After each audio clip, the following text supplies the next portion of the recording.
Hello students, welcome to my channel. আজ আমরা class 7 2026 second summative evaluation থেকে school number 15 Shri Ramakrishna শিক্ষালয় Howrah এই স্কুলের সিন, আনসিন এবং গ্রামারের সলিউশন নিয়ে আলোচনা করব, যেটা রয়েছে পেজ 250 থেকে 253-তে। প্রথমে রয়েছে reading comprehension unseen, the story of Proserpine থেকে। প্রথম প্রশ্ন দেখে নাও, complete the following sentence. The people were starving, so they came to Ceres and implored her to bring back plenty and save their lives. Cyrus's face was weary because of ceaseless wandering. 3 নম্বর হচ্ছে, the people prayed to Jupiter because they wanted him to bring Proserpine back to her mother. প্রশ্ন রয়েছে, how did Cyrus try to find her daughter? কিভাবে খোঁজার চেষ্টা করেছে? Cyrus tried to find her daughter by lighting a torch from the fires of a volcano and wandering through the fields and valleys all night. Later she travelled over land and she hills and valleys from many days. 2 নম্বর হচ্ছে, what was the result of Shiras's negligence of her work? কাজের প্রতি তার নেগলিজেন্সের ফল কী ছিল? As a result of Shiras's negligence, the crops failed everywhere, the earth became dry and barren, and famine broke out all over the world. Who was Jupiter and what prayer was sent to him? Jupiter কে ছিল আর কি সে prayer করেছিল? Jupiter was the king of the gods.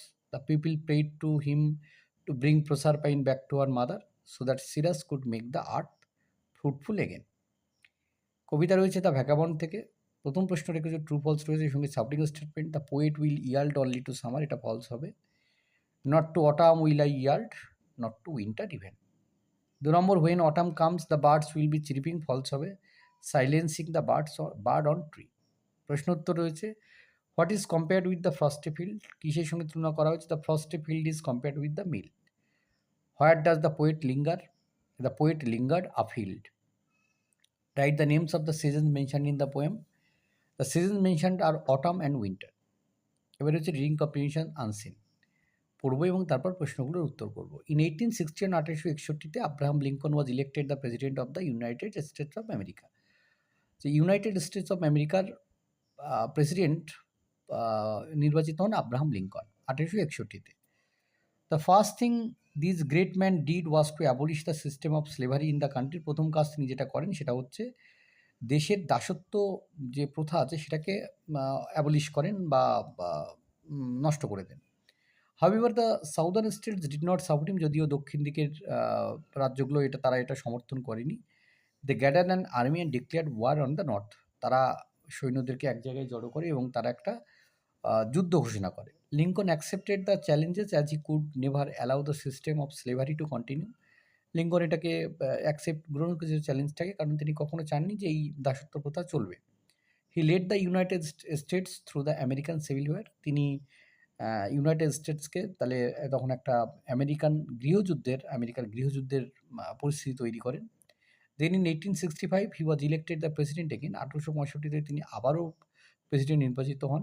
But this time the war came to an end. এইবার যুদ্ধ শেষ হয়। This inhuman system of slavery was gone for ever, এবং দাসত্বের এই যে প্রথা এটা চিরতরে একেবারে মুক্ত হয়ে যায়। বাট অ্যালাস, কিন্তু হাই, অনলি 5 ইভিনিংস লেটার, 5 দিন পর, 5 দিন বাদে, Lincoln was shot at the Ford's Theatre in Washington by a fanatic from the south. দক্ষিণের একটা পাগল, সে কী করে, তাকে ফ্যানেটিক বলা হচ্ছে, সে লিঙ্কনকে গুলি করে ফোর্টস থিয়েটার ইন ওয়াশিংটনে। Thus Lincoln made himself immortal in the history of the world. আর এইভাবে লিঙ্কন কিন্তু পৃথিবীর ইতিহাসে অমর হয়ে যান। সো আব্রাহাম লিঙ্কন, প্রশ্ন উত্তর রয়েছে, Abraham Lincoln was an American. Abraham Lincoln was elected the president for the second time in 1865। Chart fill up করতে হবে। কজ এফেক্ট হচ্ছে, কজ ছিল তো southern states did not support Lincoln's effort. Effect কী হবে? They gathered an army and declared war on the north. Cause রয়েছে, Lincoln could never allow the system of slavery to continue. Effect কী হবে? He accepted the challenge and led the civil war. Next দেখো, cause effect রয়েছে। Effect ছিল peace came at last, অবশ্যই শান্তি এলো। Cause, the war came to an end in 1865। Effect ছিল Lincoln was killed. Cause হচ্ছে fanatic from the south shoot Lincoln at Ford's Theatre. এবার true false রয়েছে, সঙ্গে সাপোর্টিং স্টেটমেন্ট দিতে হবে। Abraham Lincoln is remembered in the history of the world, true হবে। Thus Lincoln made himself immortal in the history of the world. 2 নম্বর রয়েছে the southern states did not like the idea of the system of slavery, false হবে। The southern state did not support this. This means abolition of slavery. Grammar and vocabulary রয়েছে, Hiren's grandfather established হবে this school in 1976।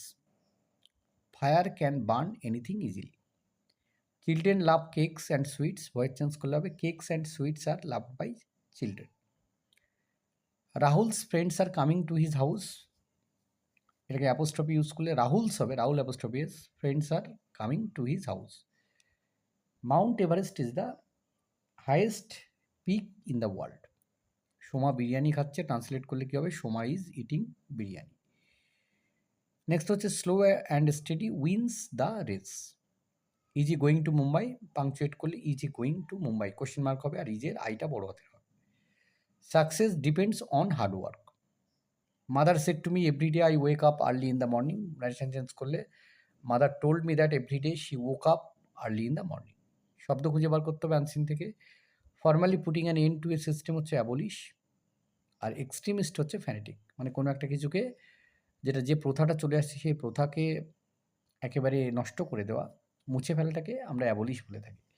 R extremist মানে হচ্ছে যে কিনা খুব মানে উগ্রবাদী আর কি, উগ্রপন্থী, তাকে আমরা উগ্রপন্থী বা ফ্যানেটিকও বলতে পারি, আবার পাগলও বলতে পারি, এক্সট্রিমিস্ট সেটা থাকে। তো এই ছিল এই পর্বের সমাধান। ধন্যবাদ সকলকে সঙ্গে থাকার জন্যে। দেখা হচ্ছে পরে নতুন কোনো ভিডিওতে।